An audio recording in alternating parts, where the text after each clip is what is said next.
Hello lovely kitchen followers, ఈరోజు వాక్కాయ పప్పు ఏ విధంగా చేయాలో చూద్దాం.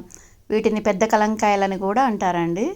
వర్షాకాలంలో ఎక్కువగా దొరుకుతాయి. వీటిని 2-3 సార్లు కడిగి సగానికి కట్ చేసుకొని లోపల ఉన్న గింజను తీసేసేయాలి. తాలింపు కోసం ఒక గిన్నెలో ఆయిల్ని వేసుకొని తాలింపు గింజలు, ఎండుమిర్చి, కరివేపాకు, కొద్దిగా వెల్లుల్లి వేసి వేగిన తర్వాత కట్ చేసి పెట్టుకున్న కలంకాయలను కూడా వేసి మగ్గనివ్వాలి. ఇప్పుడు దీనిలో తగినంత సాల్ట్ వేసుకోవాలి. ఇందులోనే కొంచెం ఇంగువ కూడా వేసుకోవాలండి. ఇంగువ రుచికి చాలా బాగుంటుందండి.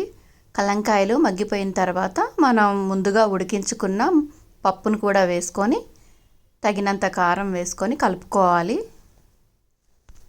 మన వాక్కాయ పప్పు రెడీ అయిపోయింది. ఈ పప్పుకి కాంబినేషన్గా నేను ఒక బ్రేక్ఫాస్ట్ను కూడా చూపిస్తున్నానండి. బియ్యపు పిండిలో కొద్దిగా సాల్ట్ వేసుకొని వేడి వేడి నీళ్ళని వేసుకోవాలి.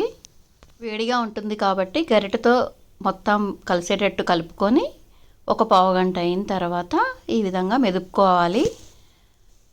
తరువాత ఒక ప్లాస్టిక్ కవర్ పైన ఆయిల్ని రాసుకొని ఈ విధంగా స్ప్రెడ్ చేసుకుంటూ రొట్టెని రెడీ చేసుకోవాలి. పెనం చాలా వేడిగా ఉండాలండి. ఇప్పుడు ఆయిల్ని వేసుకొని 2 వైపులా కూడా చక్కగా కాల్చుకోవాలి. మన బియ్యపిండి రొట్టె రెడీ అయిపోయింది.